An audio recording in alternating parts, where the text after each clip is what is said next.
Good morning dear students. आज 12 मार्च है। Current affair daily current affair की क्लास में आपका बहुत बहुत स्वागत है।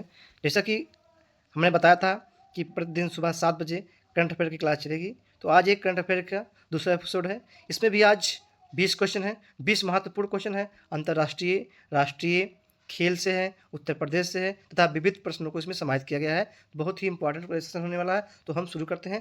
पहला क्वेश्चन बच्चों इसमें क्या है, क्वेश्चन के साथ साथ अगली स्लाइड अगले पेज पे इसका व्याख्या दिया गया है। तो आप स्लाइड को, क्वेश्चन को देखिए, अपना मूल्यांकन कीजिए और देखिए इसका व्याख्या क्या करता है। पहला क्वेश्चन इसमें है कि हाल ही में कोल्ड रेस्पॉन्स 2026 सैन्य अभ्यास किस संगठन द्वारा आयोजित किया गया। तो इसका है एशियान, नाटो, क्वाड, एससीओ। तो इसका आंसर हो जाएगा, इसका आंसर हो जाएगा नाटो हो जाएगा। हम संडे को जो, क्योंकि संडे का हमारा करंट अफेयर क्लास नहीं आएगा, तो संडे को हम महत्वपूर्ण सैन्य अभ्यासों को, जैसे एक एक टॉपिक लेकर के अलग अलग टॉपिक पे हम पूरा जितने सैन्य अभ्यास होंगे उसका मैं आपको करंट अफेयर का वीडियो में आपको उपलब्ध करा दूंगा। तो नेक्स्ट क्वेश्चन बच्चों क्या है, दूसरा उत्तर इसका उत्तर क्या, नाटो कोल्ड रिस्पॉन्स 2026 एक बहुराष्ट्रीय सैन्य अभ्यास है जो आर्कटिक, देखिए इसमें क्या कहा होता है, जो आर्कटिक क्षेत्र में आयोजित किया जाता है। प्रश्न संख्या 2 क्या है कि संयुक्त राष्ट्र की commission of the status of women CSW का मुख्य उद्देश्य क्या है। बहुत महत्वपूर्ण क्वेश्चन है। जलवायु परिवर्तन नियंत्रण, महिलाओं के अधिकारों को सुरक्षा, वैश्विक व्यापार को बढ़ावा, खास सुरक्षा। तो इसका उत्तर हो जाएगा बच्चों, इसका उत्तर हो जाएगा महिलाओं के अधिकारों की सुरक्षा। इसका हम लोग व्याख्या पढ़ लेते हैं। व्याख्या क्या है कि ये देखिए, इसका जो मुख्य उद्देश्य क्या है, महिला सशक्तिकरण को बढ़ावा देना। पूरा देश, खासकर हमारे देश में भी अब महिला सशक्तिकरण पे सरकार बहुत बढ़ावा दे रही है। नेक्स्ट क्वेश्चन नंबर 3 क्या है, यूपेम्बा नेशनल पार्क किस देश में स्थित है। बहुत ही इंपॉर्टेंट है। यूपेम्बा नेशनल पार्क कहाँ है, कांगो, तंजानिया, दक्षिण अफ्रीका। इसका उत्तर हो जाएगा कांगो लोकतांत्रिक गणराज्य में ये स्थित है। इसका हम देख लेते हैं, कांगो लोकतांत्रिक गणराज्य जो कि अफ्रीका का एक महत्वपूर्ण देश है, जहाँ पर यूपेम्बा नेशनल पार्क है। ये महत्वपूर्ण किसके लिए है, जैव विविधता के लिए बहुत ही महत्वपूर्ण क्षेत्र है। प्रश्न संख्या 4 क्या है, भारत और सेशल्स के बीच आयोजित संयुक्त सैन्य अभ्यास का नाम क्या है। बहुत ही इंपॉर्टेंट है, बहुत ही इंपॉर्टेंट, क्योंकि अभी आप लोग जानते हैं जो ईरान और भारत, ईरान ने भारत से जो सैन्य अभ्यास जो वापस जा रहा था, तो हिंद महासागर में अमेरिका ने उसके जहाज को डुबो दिया था। तो इसलिए ये अभ्यास बहुत ही महत्वपूर्ण होता है। इसका नाम क्या है, लेमिटिए है। इसका देखते हैं अभ्यास क्या है। ये भारत और सेशल्स के बीच समुद्री सुरक्षा सहयोग बढ़ाने के लिए आयोजित किया जाता है। अब इसका एक प्रश्न बन सकता है कि लेमिटिए सैन्य अभ्यास किन किन देशों के बीच होता है। तो भारत और सेशल्स के बीच होता है, इसको भी आप याद रखिएगा। प्रश्न संख्या 5 क्या है, अनावरण डिफॉरेस्टेशन अलर्ट सिस्टम किस संस्था द्वारा संचालित किया जाता है। बहुत ही इंपॉर्टेंट क्वेश्चन है, ये अभी जल्दी ही इसको लॉन्च किया गया था। क्या है इसका, इसका क्या हो जाएगा, फॉरेस्ट सर्वे ऑफ इंडिया। ये फॉरेस्ट सर्वे ऑफ इंडिया। व्याख्या क्या है इसका कि यह प्रणाली सैटेलाइट और एआई के माध्यम से जंगल की कटाई की निगरानी क्या करता है, जंगल कटाई की क्या करता है, निगरानी करता है। प्रश्न क्या है 6 क्या है कि रेसोग्रेंट एमएसएमई सेक्टर सम्मेलन कहाँ आयोजित हुआ। तो जो रेसोग्रेंट एसएमई सेक्टर सम्मेलन जो है IIT Delhi, Anna university, IIM Ahmedabad, IIT Bombay. तो ये हो जाएगा, इसका उत्तर हो जाएगा अन्ना यूनिवर्सिटी। ये भी क्वेश्चन बहुत ही इंपॉर्टेंट है। ये जो जितने भी क्वेश्चन पढ़ रहे हैं ये 12 तारीख के सब करंट अफेयर हैं। नेक्स्ट प्रश्न क्या है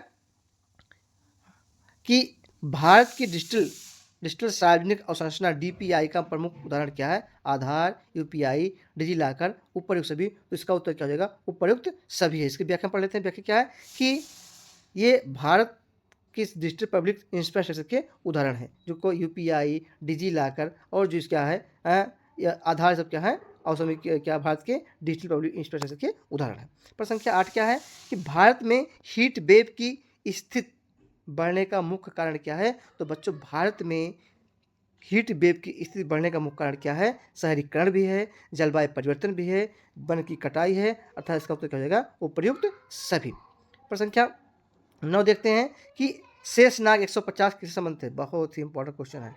शेषनाग एसआई का पेपर होने वाला है 14 तारीख को, इसमें इसके लिए बहुत ही इंपॉर्टेंट है। तो ड्रोन, मिसाइल, रोबोट और ये उपग्रह, इसको तो क्या हो जाएगा, ड्रोन हो जाएगा। देखिए यही है हमारा डिफेंस ने इसको बनाया, भारत के डिफेंस ने। ये एक क्या है, उन्नतशील ड्रोन प्रणाली है। प्रश्न संख्या 10 क्या है बच्चों कि प्रोबा 3 मिशन किस अंतरिक्ष एजेंसी का नाम है। बहुत बढ़िया है, ये नासा का नहीं है, ऐसा इसरो जक्सा। नासा अमेरिका का है, ये यूरोपियो का है, ये हमारे देश का है, और ये जक्सा कहाँ का है, जापान का है। तो इसका उत्तर क्या हो जाएगा, इसका उत्तर क्या हो जाएगा, एसा। एसा यूरोपियन सैटेलाइट, इसका पूरा नाम है यूरोपियन सैटेलाइट एजेंसी। हाँ, इसकी व्याख्या देख लीजिए। इसकी व्याख्या क्या है कि ये मिशन सूझ के कोरोना के अध्ययन के लिए बनाया गया है। ये जो मिशन बनाया गया है, यूरोपीय संघ ने बनाया है, ये किसके, सूझ की कोरोना के अध्ययन के लिए बनाया गया है। नेक्स्ट प्रश्न क्या है, नेक्स्ट प्रश्न बच्चों है कि AI का उपयोग अनावरण सिस्टम में किसके लिए किया जाता है। तो AI का उपयोग अनावरण सिस्टम जो है, इसका उपयोग है मौसम पूर्वानुमान, जंगल कटाई की पहचान, फसल उत्पादन, उसके लिए किया जाता है, जंगल की कटाई की पहचान के लिए किया जाता है। क्या है, जंगल कटाई पहचान, सैटेलाइट डेटा से वन क्षेत्र में बदलाव को पहचाना जाता है। नेक्स्ट प्रश्न क्या है, नेक्स्ट प्रश्न है भारत में डिजिटल भुगतान का प्रमुख प्लेटफॉर्म क्या है, कौन है, UPI, PayPal, visa, master card. तो इसका उदाहरण क्या हो जाएगा बच्चों, क्या हो जाएगा, इसका उदाहरण है UPI। क्या है इसका उदाहरण है, UPI। क्या है, UPI। नेक्स्ट प्रश्न क्या है, देखिए UPI भारत का रियल टाइम डिजिटल भुगतान प्लेटफॉर्म है। नेक्स्ट प्रश्न क्या है, उत्तर प्रदेश, ये अब एक क्वेश्चन उत्तर प्रदेश की रिगार्डिंग है। उत्तर प्रदेश की मतदाता सूची का अंतिम प्रकाशन कब तक बढ़ाया गया। तो उत्तर प्रदेश की SIR की बात नहीं करा है, तो इसका उत्तर हो जाएगा सी। क्या नाम है इसका, 15 अप्रैल 2026। ठीक, अगला है यूपी बोर्ड परीक्षा में लगभग कितने छात्र शामिल हुए। तो यूपी बोर्ड परीक्षा में लगभग 52 लाख स्टूडेंट्स क्या हुए, शामिल हुए। कितने हुए, लगभग 52 लाख स्टूडेंट शामिल हुए। नेक्स्ट प्रश्न क्या है, जनसंख्या के आधार पर उत्तर प्रदेश का स्थान कौन सा है। आप लोग जानते हैं जनसंख्या के आधार पर भारत में उत्तर प्रदेश का आधार कौन सा स्थान है, पहला स्थान है। तो अगला है कि विश्व महिला दिवस कब मनाया जाता है। तो अभी 8 मार्च को विश्व महिला दिवस, अंतर्राष्ट्रीय महिला दिवस मनाया गया। तो यह दिन महिलाओं के अधिकारों और समानता के लिए समर्पित है। नेक्स्ट है MSME का पूर्ण रूप क्या है। तो MSME का पूर्ण रूप क्या, micro small medium enterprises, medium scale market enterprises, micro social manufacturing entity, none. तो इसका उत्तर क्या हो जाएगा, micro small medium enterprises. Next प्रश्न क्या है, प्रश्न क्या 18 है कि किस संस्था द्वारा UPI किस संस्था द्वारा विकसित किया गया, RBI, NPCI, SEBI, NITI Aayog.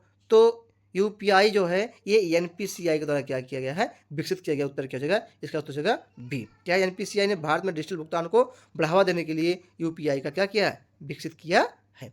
Next प्रश्न क्या है 19, भारत की संसद में कुल कितने सदन होते हैं। ये छोट आप जानते हैं, भारत की संसद में कुल कौन, 2 सदन होते हैं। पहला क्या है, एक उच्च सदन जिसको कहते हैं राज्यसभा, एक निम्न सदन होता है जिसको कहते हैं हम लोकसभा कहते हैं। तो आज के लिए इतना ही, फिर नई अगले दिन 13 तारीख को पुनः मैं आपके साथ 7 बजे नए करंट अफेयर के साथ उपस्थित रहेंगे। आज के लिए इतना ही, बहुत बहुत धन्यवाद। आपका दिन शुभ हो।